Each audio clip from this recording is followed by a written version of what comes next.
बहिणीने आता जस्ट ना माझ्या बहिणीने ओव्हन मध्ये आटला ठेवल्यात, आटला शिजायला. खतरनाक. कोकणी माणूस बघा, ओव्हन दिसला तर त्यामध्ये आटला ठेवतो. आम्ही आता थोड्या वेळापूर्वी ना असे मके म्हणजे गरम केले, जरा उकळलेले मके गरम केले, फ्रीजमध्ये ठेवलेले. तर म्हटलं आटला पण ठेवूया. तर पहिला आता थोडं खराब झालं, आता परत ठेवलंय. बघूया आता पूर्ण शिजतात का.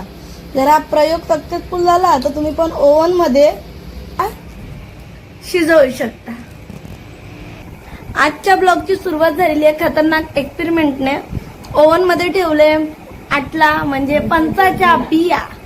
पण और आई भाई परत आवाज आला, धमाका आला, धमाका धमाका. आटला फुटली आतमध्ये, फुटली. काय पण बोलू नका. मग कसला आवाज आला आता. धपकन गाई जाताना इथे मगाची पण धपकन आवाज आलेला, आता पण धपकन आवाज आला, आता धपकन आवाज आला. ती बोलते काय नाही झालं, बोलते प्रयोग केला पाहिजे. अरे पण कशाला प्रयोग करायचा, ओव्हन मध्ये आटला काय शिजवायचं. हे बघा आपल्या इथे आटला बघा, धनाचाय झालेल्या आहेत, 2-3 फुटल्या आहेत. आता बघूया शिजल्या काय. या निकालो. हे बघ असं पडलंय बघा, हे बघा. खाऊन बघूया आपण कसं लागतं, खाऊन बघूया.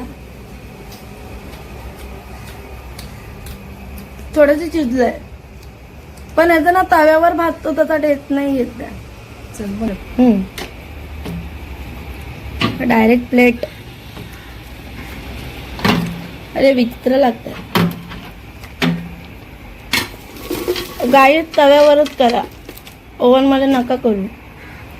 हो या बघा, आता आम्ही ना ह्याच्यावर तव्यावर भाजल्या. आता छान लागते, म्हणजे तव्यावरच भाजा, तव्यावरच छान लागतं. जे आपण आता बघितलं ओव्हन मध्ये नाही होत आटलाचा, आपल्या पंचाच्या बिया शिजून चांगल्या. म्हणून असं काय करू नका, तव्यावरच शिजवा, छान लागतं. आजच्या ब्लॉगची सुरुवात अशी झालेली आहे एका प्रयोगाने. आपण बघूया आता पुढे काय काय होतं. आम्ही आता चाललो आहोत जत्रेला, इकडच्या मडगावच्या जत्रेला चाललो आहोत आम्ही. तर चला मग तुम्ही पण आमच्या बरोबर. फेस म्हणजे काय, जत्रा. आम्ही जत्रेला चाललोय, त्याला फेस बोलतात, फेस. चला मग तुम्ही पण आमच्या बरोबर फेस मध्ये. गोवा जेवढा दिवसाचं हिरवगार आहे तेवढं रात्रीचा जगमगाहट आहे. अशा पद्धतीने जत्रेच्या जवळ पोचलो, पण इथे आम्हाला पार्किंगच काही भेटे ना, कारण आम्ही आलेलो संडेला, आणि संडेला सुद्धा इथे खूप लोक आलेली, त्यामुळे पार्किंग फुल होती. म्हटलं आता काय करायचं, कुठे गाडी पार्क करायची. म्हणून आम्ही जत्रेच्या जवळ असणार एखाद्या हॉटेलला जाऊन इडली डोसा आणि चाय पिण्याचं ठरवलं आणि गाडी तिथे पार्क केली. मग काय, तिथे गेल्या सेल्फीज काढले, आपला नाश्ता ऑर्डर केला आणि तो खाल्ला आणि गाडी तिथे पार्क केली आणि मस्त जत्रेत फिरायला गेलो. तुम्ही सुद्धा अशी युक्ती लावू शकता. नवतारा हॉटेलला आलो आम्ही इडली डोसा खाण्याची. ताई हाय कर.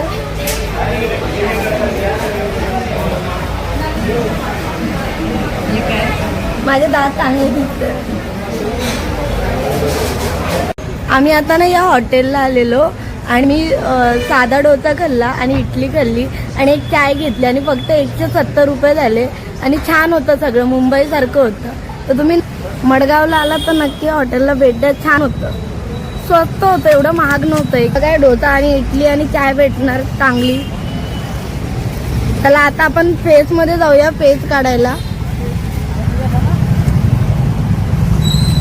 आता जत्रेच्या प्रवेश करायच्या आधी तिथे काही सिक्युरिटी गार्ड्स होते, एकदम क्यूट आणि सॉफ्ट होते आणि एक तर स्विमिंग पूलमध्येच बसलेला, फुल गोवा वाईबमध्ये. अशा पद्धतीने आपण आकाश पाळण्याच्या एकदम जवळ पोचलो आहोत. हा आहे आकाश पाळणा आणि ही आहे जत्रा. जैसा देश वैसा भेस, अशाच पद्धतीचं काही इथे होतं. म्हणजे ही जत्रा आहे ना, आपल्याकडे जत्रा असते ना तशीच होती 70%, पण 30% आहे ना वेगळी होती. का वेगळी ते मी तुम्हाला सांगते. बघा इथे ना खेळणी वगैरे, गेम्स वगैरे ते सगळं होतंच जसं नॉर्मल जत्रेत असतं. आणि इथे चिनी मातीची भांडीसुद्धा होती, जे सगळ्या जत्रेंमध्ये असतातच, म्हणजे तर घरी गेल्यावर फुटतील ती वाली भांडी. हां पण इकडे ना खूप वन पीस होते, long one piece, short one piece, त्याच्यानंतर शॉर्ट्स होते आणि हे सगळे कपडे ना 100 रुपयाला होते. लिटरली 100 रुपयाला. जर तुम्ही गोव्याला अशा जत्रा लागतात, तुम्हाला माहिती आहे कुठे आणि तुम्ही त्या दरम्यान येता तर कपडे घेऊन येऊ नका. 100 रुपयाला तुम्ही हवी तितकी शॉपिंग कराल आणि मस्त कपडे होते. म्हणजे ते यूज केलेलेच होते, पण तरीसुद्धा त्याची क्वालिटी खूप चांगली होती. 100 रुपयाला तुम्हाला छान कपडे भेटत होते. मग त्यानंतर ते तिथे खाणं पिणं भरपूर होतं, पण मरणाची गर्दी आणि पोरांचे झोके भरपूर होते. खतरनाक एकदम, लोक आकाश पाण्यात किंकाळत होती. तेच सगळं, पण आम्हाला काय या सगळ्यामध्ये बसायचं नव्हतं. तेवढं आम्ही लहान राहिलो नव्हतो आणि मोठे एवढे झालेलो की जायला भीती वाटत होती. तर आम्ही तिथून कल्टी मारली. म्हटलं नको जास्त फिरूया, खूप गर्दी आहे. मग मी तिथे आईस्क्रीमचं दुकान बघितलं, तर म्हटलं एक आईस्क्रीम घेते जोपर्यंत हे लोक शॉपिंग करतात, कारण की माझा घसा ना तहानलेला खूप जास्त. घसा बसले तर आहेच, 1 महिना झाला, पण म्हटलं तरी आईस्क्रीम खाऊया. मला खूप असं काहीतरी थंड खाण्याचं मन करत होतं. किती भयंकर गरमी होत होती आणि आई कधी ना खायला होती.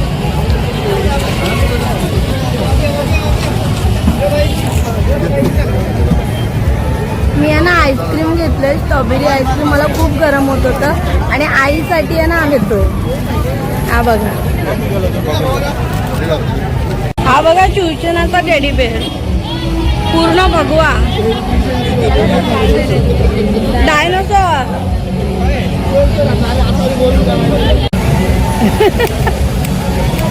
अरे बस झाली शिलाई, ये बस झाली. जत्रा तशी ही छान होती. सॉरी जत्रा नाही, फेसमध्ये मस्तपैकी आम्ही फेस नाही पण घाम भरपूर काढला. मरणाचं गरम होत होतं, अजिबात म्हणजे तिथे हवा नव्हती, कारण खूप लोक होती. त्यामुळे आम्ही पटकन तिथून निघालो. आईसाठी आहे ना मस्त असा खाजा घेतला आणि मी थोडीफार शॉपिंग केली, जी मी तुम्हाला पुढच्या ब्लॉगमध्ये दाखवते. तर सध्यासाठी एवढंच. तुम्हाला हा व्हिडिओ आवडला असेल तर नक्की व्हिडिओला लाईक करा आणि चॅनलवर नवीन असाल तर सबस्क्राईब करा. भेटूया पुढच्या एका नवीन व्हिडिओत.